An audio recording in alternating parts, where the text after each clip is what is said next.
السلام علیکم ناظرین، آج میں آپ کو حضرت محمد صلی اللہ علیہ وآلہ وسلم اور ایک پاگل بڑھیا کا دلچسپ واقعہ بیان کرنے جا رہی ہوں۔ محترم ناظرین، مذہب اسلام نے کسی شخص کے جسمانی نقص یا کمزوری کی بنا پر اس کی عزت و توقیر اور معاشرتی رتبے کو کم کرنے کی ہرگز اجازت نہیں دی، بلکہ جا بجا ایسے واقعات اور احکامات موجود ہیں جن کی بنیاد پر اللہ اور اس کے رسول صلی اللہ علیہ وآلہ وسلم نے ایسے لوگوں کو دوسرے انسانوں کی نسبت زیادہ عزت بخشی ہے۔ حضرت انس رضی اللہ تعالیٰ عنہ سے روایت ہے کہ مسجد نبی میں حضور نبی اکرم صلی اللہ علیہ وآلہ وسلم صحابہ کرام کے پاس بیٹھے کچھ اہم موضوعات پر گفتگو فرما رہے ہیں کہ پھٹے پرانے کپڑوں میں ملبوس ایک بڑھیا مجمع کے آخر میں کھڑے ہو کر کچھ کہنا چاہ رہی تھی۔ سرکار صلی اللہ علیہ وآلہ وسلم اس کی طرف متوجہ ہوئے۔ اس نے عرض کیا کہ حضور صلی اللہ علیہ وآلہ وسلم، میں کچھ عرض کرنا چاہتی ہوں مگر سب کے سامنے نہیں۔ صحابہ کرام رضی اللہ تعالیٰ نے فرمایا، یا رسول اللہ صلی اللہ علیہ وسلم، یہ عورت پاگل ہے اور ایسے ہی آپ صلی اللہ علیہ وسلم کا وقت ضائع کرے گی۔ یہ عورت پاگل ہے اور ایسے ہی آپ صلی اللہ علیہ وسلم کا وقت ضائع کرے گی۔ آپ صلی اللہ علیہ وآلہ وسلم کا چہرہ اقدس متغیر ہوا۔ فرمایا کہ پاگل ہے تو کیا انسان نہیں؟ کیا اس کی خواہشات اور تمنائیں نہیں؟ یہ اپنا کچھ کہنے آئی ہے۔ لہٰذا آپ صلی اللہ علیہ وسلم مسجد نبی سے نکل کر اس کے ساتھ چل پڑے۔ آپ صلی اللہ علیہ وسلم نے اس سے اس کی حاجت پوچھی اور فرمایا کہ تیری ہر بات تسلیم کی جائے گی۔ بڑھیا آگے آگے چلتی رہی اور سرکار صلی اللہ علیہ وآلہ وسلم اس کے پیچھے پیچھے چلتے رہے۔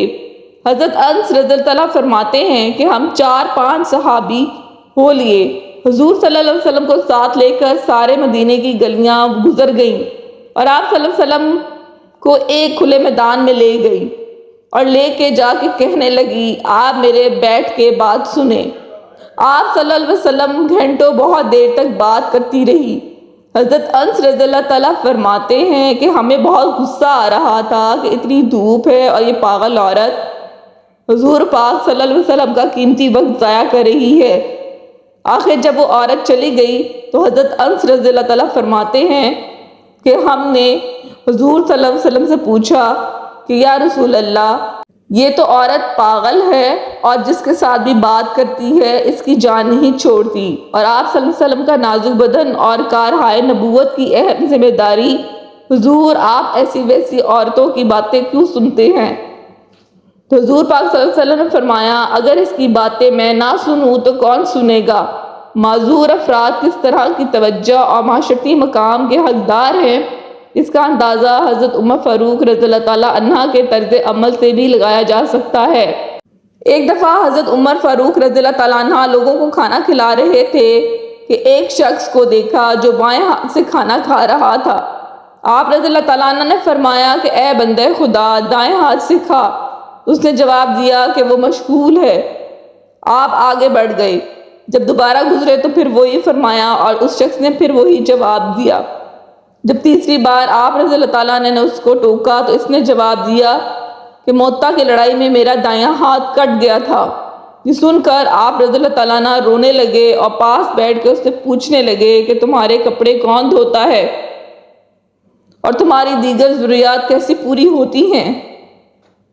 تفصیلات معلوم ہونے پر آپ رضی اللہ تعالیٰ نے اس کے لیے ایک ملازم لگوا دیا، اسے ایک سواری دلوائی اور دیگر ضرورت زندگی بھی دلوائیں۔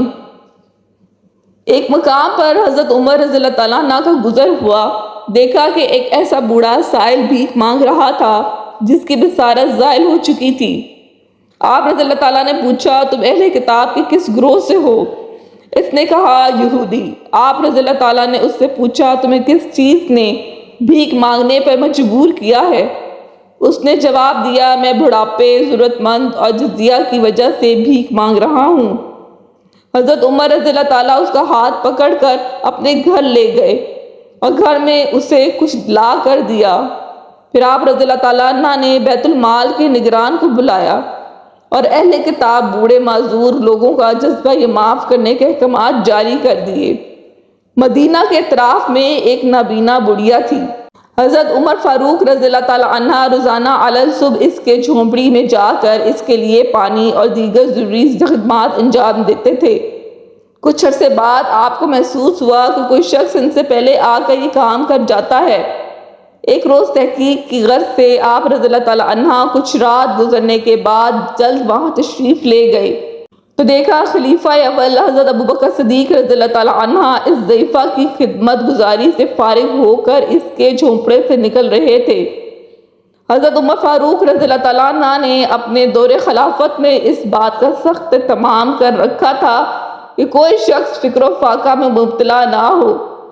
آپ رضی اللہ تعالیٰ عنہ نے حکم جاری کر رکھا تھا کہ ہر مفلوج اور اپاہج فرد کو بیت المال سے ماہانہ وظیفہ دیا جائے گا۔